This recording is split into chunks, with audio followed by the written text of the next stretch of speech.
салом алейкум хонандагони азиз, имрӯз мо ҳамроҳи шумо параграфи дуюмро меомӯзем ки параграфи дуюми ин боб бахшида шудааст ба ҳалли системаи муодилаҳои хаттӣ. мавзӯи дарси имрӯзии мо бошад дарси 41 ба ҳисоб меравад ки тарзи гузориш ном дорад ки ин мавзӯъ аз ду қисм иборат аст ки имрӯз мо фақат қисми якумро меомӯзем. биёед аз мафҳумҳо ва хосиятҳо шинос шуда ин мавзӯъро бо мисолу масъалаҳо мустаҳкам кунем. тарзи гузориши ҳалли системаи хаттӣ дорои ду тағйирёбанда аз зинаҳои зерин иборат аст. якум, аз ягон модулии система яке аз тағйирёбандаҳоро бо воситаи дигараш ифода мекунанд.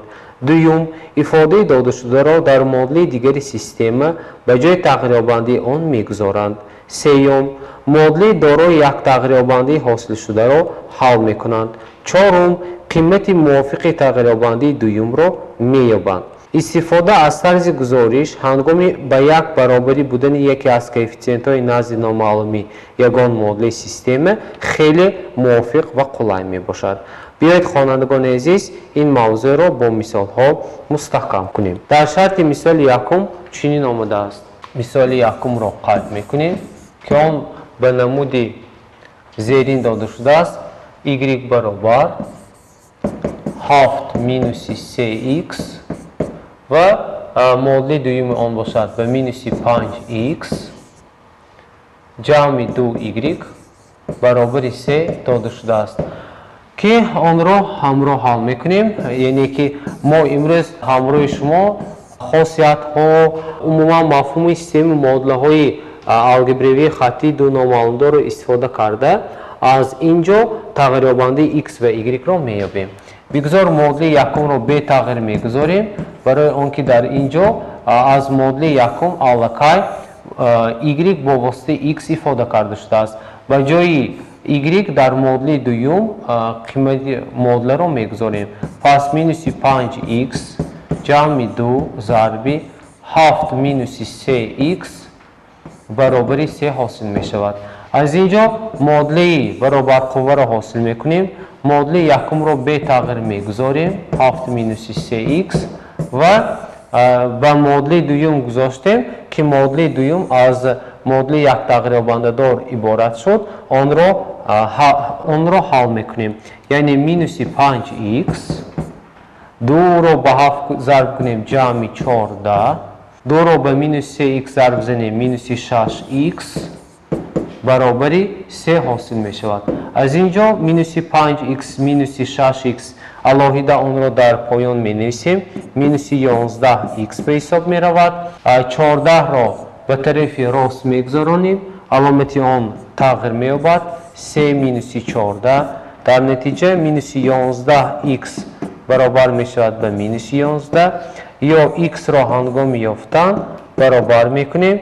минуси 11ро ба минуси 11 тақсим кунем. ин ба адади 1 баробар мешавад. адади 1ро яъне ки 1ро ба ҷои x дар модулии зерин мегузорем. пас қимати y ҳосил мешавад. қимати он мувофиқан ба y баробар 7 минуси 3 зарби 1 ин баробар аст ба 7 минуси 3 ё ин ки он ба адади 4 баробар мешавад. пас гуфтан мумкин аст ки ҳалли системаи модулии додашудаи зерин ҷуфти ададҳои 1 ва адади 4 номида мешавад ки шумо метавонед мустақилона ин ададҳоро ба ҷои модули якум ва дуюм гузошта онро ҳал кунед. мисоли дуюмро дида мебароем. дар шарти мисоли дуюм чунин омадааст. системаи модулаҳоро ҳал кунед. онро ҳал мекунем. яъне системаи модула ба намуди зерин дода шудааст. онро менависем. дуюм y минуси 2x баробари 3 3x минуси y баробари 4. аз инҷо мо бояд ҷуфти ададҳои x ва y-ро ёбем. барои ин дар аввал системаи модулаҳоро менависем ва аз ягон модула як тағйирёбандаро бо тағйирёбанди дигар ифода мекунем. азбас ки дар инҷо коэффициенти y 1 аст, пас аз модули якум y-ро меёбем. برای این مینوس 2x را به طرف راست میگذرانیم 3 جمع 2x و این معادله را به جای تغییر باند y در معادله دوم میگذاریم و حاصل میکنیم 3x مینوسی در داخل قوس 3 جمع 2x قوس را میپشیم که آن به عدد 4 برابر است. از معادله دوم که آن یک تغییر باند دار شد 3x مینوسی 3 مینوس را به پلوس ضرب کنیم مینوسی 2x برابر 4 حاصل می شود. از اینجا 3x مینوسی 2x این به x برابر است یا اینکه 4 مینوس 3 را به طرف راست میگذارانیم جمع 3 حاصل می شود یا خود x به عدد 7 برابر شد. عدد 7 را به جای قیمت x میگذاریم و قیمت موافق آن y حاصل می شود. 3 جمع 2 ضرب در اینجا x به عدد 7 برابر است که آن موافقاً به 3 جمع 14 یا اینکه به عدد 17 برابر می شود. پس گفتم ممکن است که جفت عددهای زیرین 7 و 17 حل این سیستم به حساب می رود که سنجش آن به خود خوانندگان حواله کرده می شود. مثال سوم را می بینیم. در شرط مثال سوم چی آمده است؟ حل سیستم معادله ها را یابید و آن در نمود زیرین داده شده است. 4x مینوسی y برابر 0 و معادله دوم باشد به x مینوسی y برابر مینوسی 6. برای حل کردن این سیستم معادله ها ما میتونیم از یکی از این معادله ها یکی از تغییرابنده ها را با تغییرابنده دیگر ifade نماییم. از بس که بیای خوانندگان ما از معادله دوم x را یابیم و به معادله یکم گذاریم این خیلی قلای می باشد. پس معادله یکم را به تغییر می گذاریم و از معادله دوم x را می یابیم. یعنی x برابر مینوس 6 جمع y حاصل می شود. معادله دوم را به معادله یکم می گذاریم و حاصل می کنیم. 4 ضربی در داخل قوس مینوس 6 جمع y مینوس y برابر 0 حاصل می شود. یا اینکه x برابر جایهای جمع شونده رو عوض می کنیم 6 مینوس y و خیلی که از معادله از سیستم معادله برمیاد معادله یکم از یک تغییرابنده دار عبارت شد پس آن را در علیحدگی دیده میبریم. یعنی 4 ضربی مینوس 6 جمع y مینوس y برابر 0. از اینجا مینوس 24 جمع 4y مینوس y برابر 0 حاصل می شود.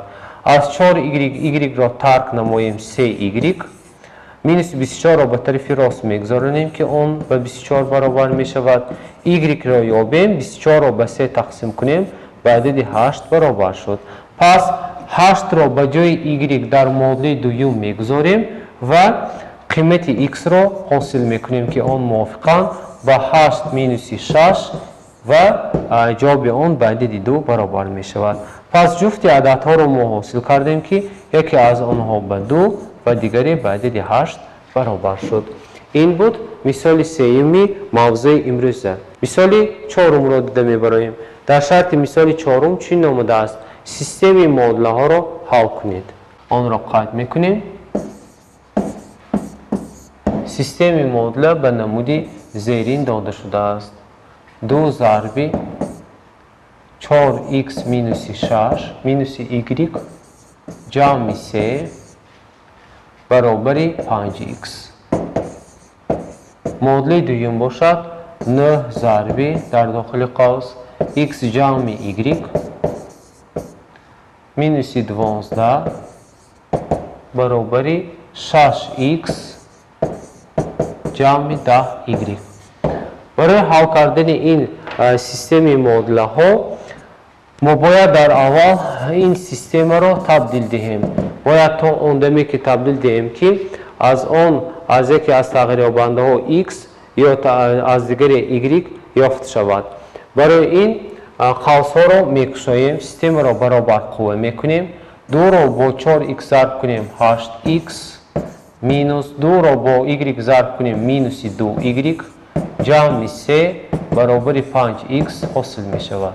معادله دوم را نیز تبدیل میدیم، یعنی 9 رو به قوس ضرب کنیم 9x جمع 9y مینوس 12 برابری 6x جمع 10y حاصل می شود. از اینجا از معادله یکم یعنی نامعلوم 5x را به طرف چپ میگذارونیم، 3 را به طرف راست میگذارونیم. در نتیجه 8x مینوس 5x مینوس 2y و برابر آن به مینوس 3 برابر می شود. از معادله دوم باشد 9x جمع 9y 9x جمع 9y 6x جمع 10y را به طرف چپ میگذارونیم، مینوس 6x مینوس 10y که آن برابر می شود به عددی مینوس 12 را به طرف راست میگذارونیم که آن به عددی 12 برابر می شود. از اینجا سیستم برابر قوه را حاصل می کنیم. از 8x 5x را ترک کنیم و ما 3x حاصل می شود، مینوس 2y برابر مینوس 3. از معادله دوم باشد 9x مینوس 6x این به عددی 3x برابر است، 9y مینوس 10y باشد به عددی مینوس y برابر است که آن به عددی 12 برابر است.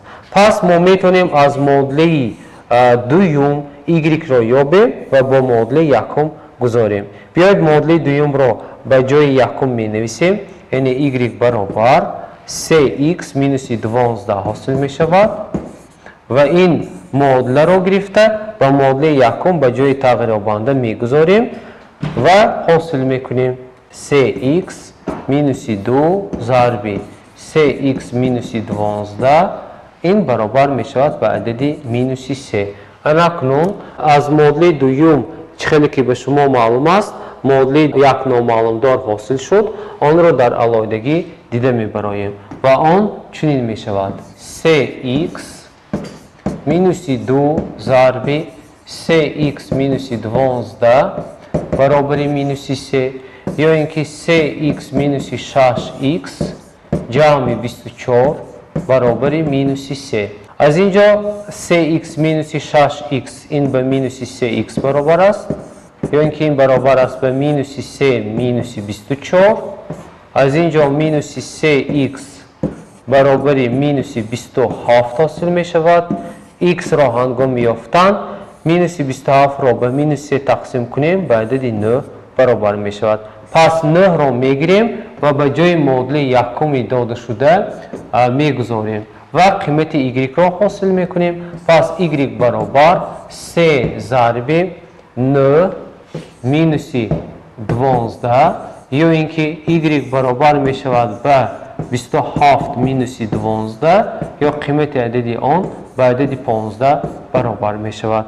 پس در جواب قید میکنیم که سیستمی که داده شده است دارای حل یگانه بوده، حل آن موافقاً به عددی 9 و به عددی 15 برابر است. سنجش این معادله را به شما حواله کرده می شود که آن را در وقت خالیگی آن را سنجید. پس جواب جفت عددها 9 و 15 می باشد. با همین موضوع امروزی ما به انجام رسید.